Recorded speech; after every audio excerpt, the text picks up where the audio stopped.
Hello बच्चों, तो बहुत बड़ी खुशखबरी है आपके लिए। जो बच्चे अभी बोर्ड के एग्जाम देंगे यानी 10th क्लास और 12th क्लास के बच्चों के लिए बहुत बड़ी खुशखबरी है। हरियाणा बोर्ड ने प्रैक्टिस पेपर निकाल दिए हैं, यानी जिनको हम सैंपल पेपर बोलते हैं वो प्रैक्टिस पेपर के नाम से हरियाणा बोर्ड ने निकाल दिए हैं, जो आप हरियाणा बोर्ड की वेबसाइट से डाउनलोड कर सकते हो। और 10th क्लास मैथ्स के आप इस वीडियो के नीचे जो डिस्क्रिप्शन में लिंक है वहां से आप डायरेक्टली पीडीएफ से डाउनलोड कर सकते हो आप मैथ्स के। अब हम आपको बताएंगे कि वो सैंपल पेपर हैं जो हरियाणा बोर्ड ने डाले हैं उसका क्या फायदा है। अब उसका क्या फायदा है, देखो, एक तो आप पहली बार पेपर दे रहे हो, बोर्ड एग्जाम में आप पहली बार पेपर दे रहे हो जो 10th क्लास और 12th क्लास के बच्चे हैं। 12th वालों ने लास्ट ईयर 10th में दिए नहीं, 10th वाले पहली बार दे ही रहे हैं। तो अब क्या है, जब आप सैंपल वो जो क्वेश्चन पेपर है ना, जब आप एग्जाम दोगे बोर्ड में तो आपको वहां पे देखने को मिलेगा कि ऊपर सबसे पहले आपको इंस्ट्रक्शन मिलेंगी। तो उस पेपर में से आपने वो जो इंस्ट्रक्शन है वो जाननी जरूरी है। तो मैंने ये फ़ोन में डाउनलोड कर लिया है, आप भी डाउनलोड कर सकते हो। तो इस प्रकार से आप इसको देख सकते हो। तो देखते हैं हम। तो यहाँ पे सबसे पहले ऊपर जो लाइन है ना उसमें आप देखोगे कि इस सैंपल पेपर में टोटल 13 पेज हैं। तो आप इसी प्रकार जो बोर्ड में आपको पेपर मिलेगा उसमें आप गिन लोगे, ऊपर लिखा मिलेगा कि इसमें टोटल कितने पेज हैं, 13 हैं, 15 हैं, 17 हैं। तो वो सारे पेज आप गिन लोगे लास्ट तक, हाँ ये इतने ही हैं। क्योंकि कई बार प्रिंटिंग में गड़बड़ नहीं हो जाए तो भाई कोई एक आधा पेपर है उसमें किसी बच्चे का एक आधा पेज कम ना हो, इसीलिए वो चेक करना जरूरी होता है। इसके अलावा बहुत सारी इंस्ट्रक्शंस हैं जो आपको पढ़नी होती है यहाँ पे। तो उसमें से जो सबसे जरूरी है वो मैं बताता हूं कि बोर्ड में जो आपको आंसर शीट मिलेगी ना, जिसमें आपको पेपर करना होता है, सोल्व करना होता है, वो आंसर शीट उसको ध्यान से यूज करना आपने, यानी आपको कोई एक्स्ट्रा शीट नहीं मिलेगी। तो ये बात साफ साफ आपको लिखी मिलेगी। तो इसीलिए हालांकि वैसे जो आंसर शीट आपको मिलती है ना बड़ी मोटी मिलती है, मतलब वो आपको की पूरी नहीं होगी। हाँ, एक आध 2 पेज हैं वो कम रह जाएंगे, मतलब नॉर्मली तो वो 8-10 पेजेज हैं वो आपके बच जाते हैं। इसीलिए यहां पे आपको लिखा मिलेगा इंस्ट्रक्शन में, मैं देखता हूं, don't leave blank page in your answer book. तो कोई भी पेज है ना वो खाली मत छोड़ो, यानी कोई भी क्वेश्चन आपने सोल्व किया इतना नीचे अच्छी खासी जगह छोड़ दी, थोड़ी मोड़ी 2-3 लाइन है उसके लिए कोई दिक्कत नहीं है, लेकिन ज़्यादा जगह मत छोड़ो तुम, ज़्यादा जगह खाली मत छोड़ो तुम, इसलिए थोड़ा ध्यान रखना इन बातों का। तो ये जो सैंपल पेपर में ये कुछ इंस्ट्रक्शंस हैं, इनको ध्यान से पढ़ लो, ठीक है। तो अब आगे चलते हैं हम आगे। इसमें जैसे ये अभी मैं मैथ्स का है मेरे पास, 10th मैथ्स का है, तो वो हम देखते हैं। तो इसमें आपको देखने को मिलेंगे कि इसमें टोटल 4 सेक्शन है, A, B, C, D। तो उसमें आपको पता चल जाएगा कि सेक्शन A में टोटल 16 क्वेश्चन हैं, एक नंबर के टोटल 16 क्वेश्चन है। सेक्शन B में आपके 2-2 नंबर के 6 क्वेश्चन हैं। सेक्शन C में आपके 4-4 नंबर के 8 क्वेश्चन हैं। और सेक्शन D में आपको 5-5 नंबर के 4 क्वेश्चन हैं। इसलिए बात भी ध्यान रखो, आपके पास कोई भी gas paper, sample paper, exam tutor, कुछ भी बोलो, जो आप पढ़ रहे हो ना अभी, उसमें आप ध्यान से देखना, आपके जो 5-5 नंबर के 5 क्वेश्चन मिलेंगे, लेकिन 5 क्वेश्चन नहीं है, 4 ही क्वेश्चन आएंगे, ठीक है ना। हरियाणा बोर्ड का पेपर जो डिजाइन है वो थोड़ा चेंज हो गया है, इस पर हमने पहले ही वीडियो बना दी है, तो आप देख सकते हो ये। तो अब इसी प्रकार हम आगे जो सैंपल पेपर है उसमें से कुछ क्वेश्चन देखते हैं। तो अब 10th क्लास के जो मेरे पास है, ये कौन सा कोड है भाई जो डाउनलोड किए था, 2 थे, तो ये सेट बी है, तो बी वाला है, उसमें से देखते हैं। ये क्वेश्चन, इसका जो पहला क्वेश्चन है वो है, जैसे आप देख सकते हो, 12, 15 एंड 21, इनका आपको एलसीएम निकालना है।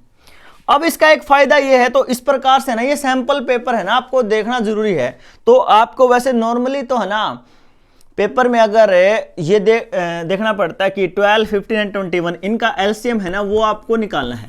अब एलसीएम हमें कौन से मेथड से निकालना है, ठीक है ना, तो ये देखना जरूरी है। नॉर्मली हम छोटी क्लासेज में थे डिवीजन मेथड देखते थे, या प्राइम फैक्टर मेथड है उससे निकालना है, तो इस बात का तुम ध्यान रखो। अब यहाँ पे सिर्फ हमें एमसीक्यू है, यानी हमें सिर्फ आंसर निकालना है, तो हम डायरेक्ट नहीं निकाल सकते एलसीएम, बस ऐसे ही जो हम छोटी क्लासेज से निकालते आए हैं। अब ये सारा 3 से डिवाइड हो रहा है, 3 से डिवाइड कर दो। तो इस प्रकार से हम निकाल सकते हैं। तो अब यहाँ पे 4, 5, 7 एंड 3 इनमें से कोई भी नहीं है जो डिवाइड हो रहा है, तो आप 3, 4, 5, 7 सबसे मल्टीप्लाई कर दो। 3 × 4 12, यानी 3 चौके 12, 5 60 और 60 की 7 से गुणा, 7 6 42, 420। तो हमारा आंसर हो गया 420, जो कि हमारा आंसर हो गया code B, sorry option B, ये निकल गया। अब सेकेंड क्वेश्चन देखते हैं हम। अब सेकेंड क्वेश्चन में क्या है कि 0.125 इसको आपने p/q की फॉर्म में लिखना है।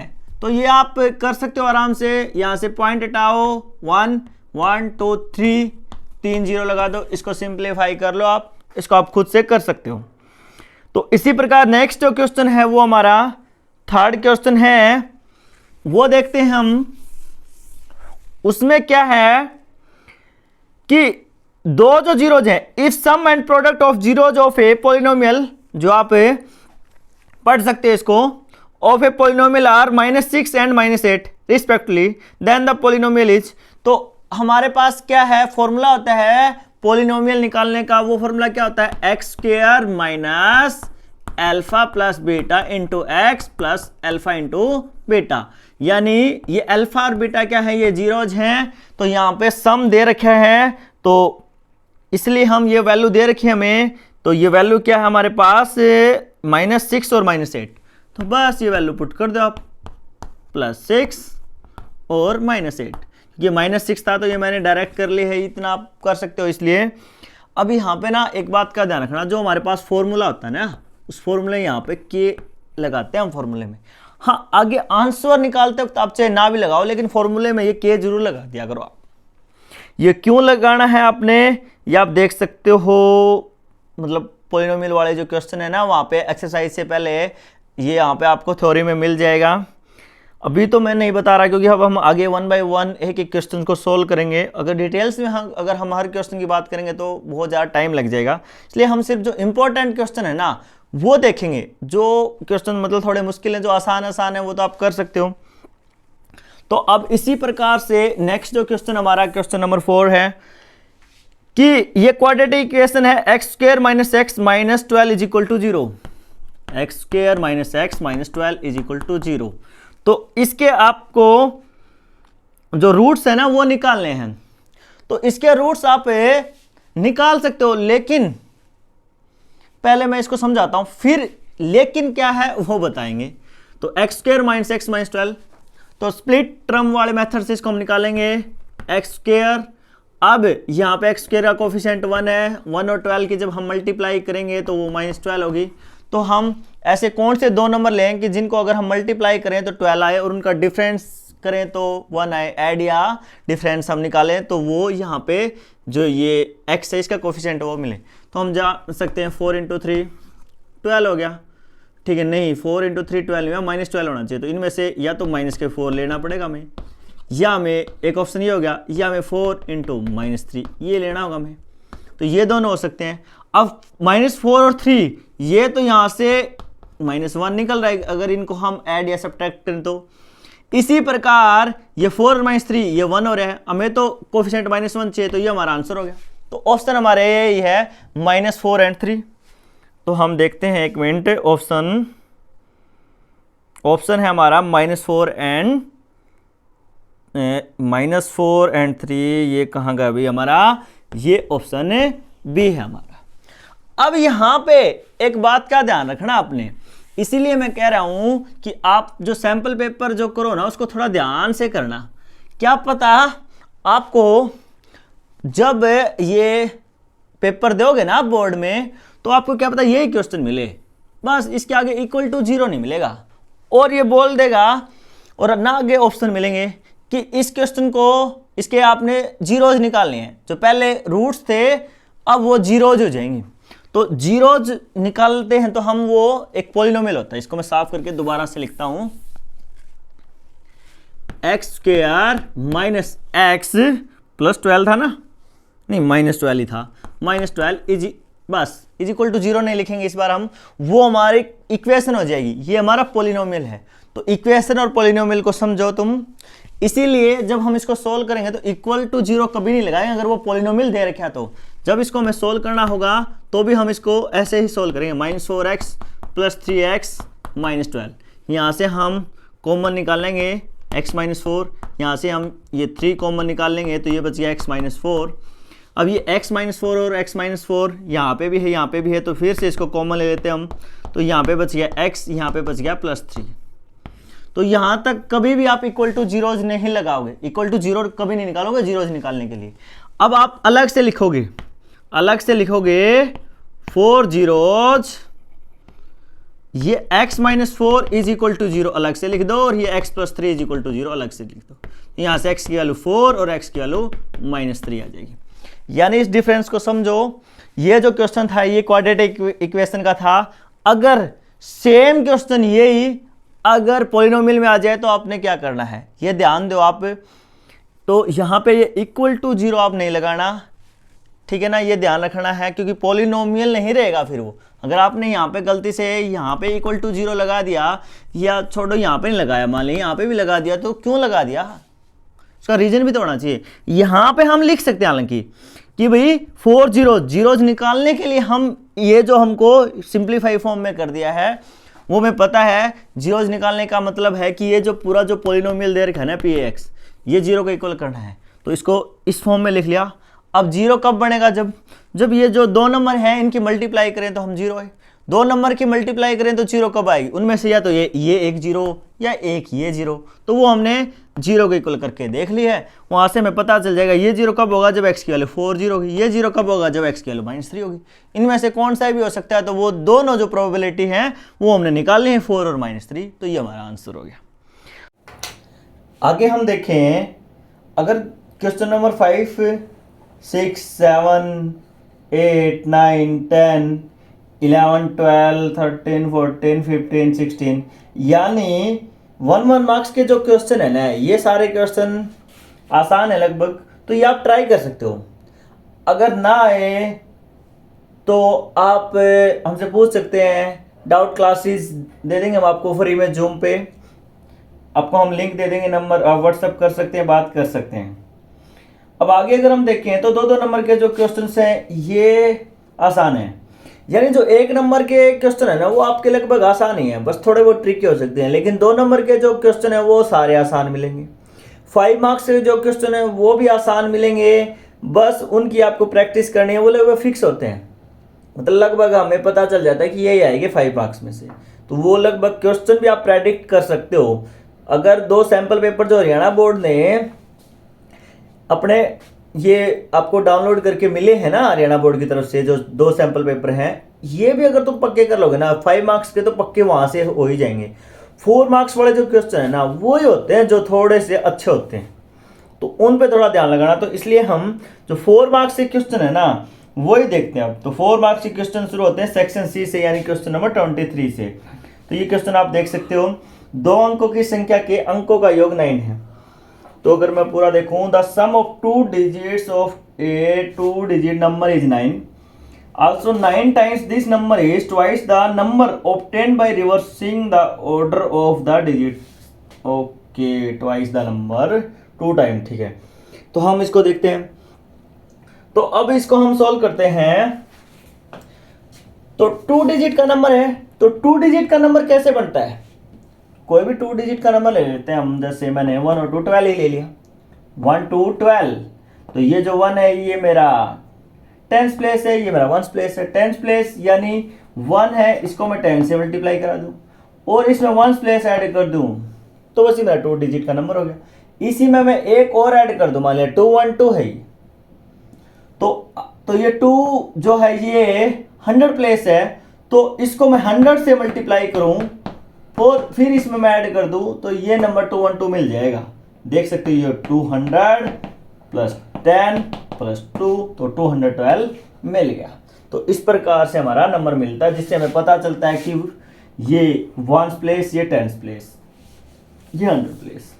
इसी प्रकार हमें 2 डिजिट का नंबर निकालना अब, तो 2 डिजिट के नंबर के लिए हमें क्या करना पड़ेगा, let the tens place digit है वो उसको हम x मान लेते हैं।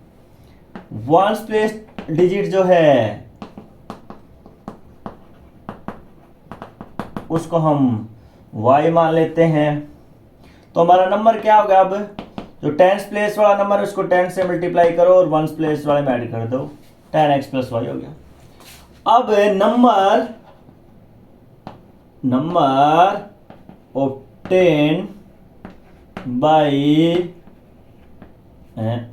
By reversing digits. अब डिजिट्स को अगर हम रिवर्स करें तो क्या नंबर आएगा, तो रिवर्स कर लो, वंस वाली को टेंस बना दो, टेंस वाली को वंस बना दो। तो ये जो 10x प्लस वाई है ये इधर, तो ये हो गया 10y प्लस एक्स। अब अकॉर्डिंग टू क्वेश्चन क्या है, या हिंदी वाले जो बोलते हैं प्रश्नानुसार क्या है, कि जो दो डिजिट है ना हमारी वंस प्लेस और टेंस प्लेस, इनका जो सम है वो है 9।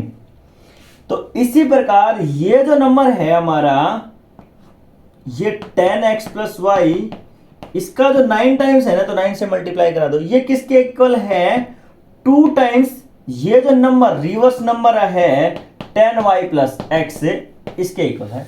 अब इसको सिंप्लीफाई कर लो, ये इक्वेशन तो बिल्कुल सिंपल है, तो इसको इक्वेशन 1 नाम दे सकते हैं हम।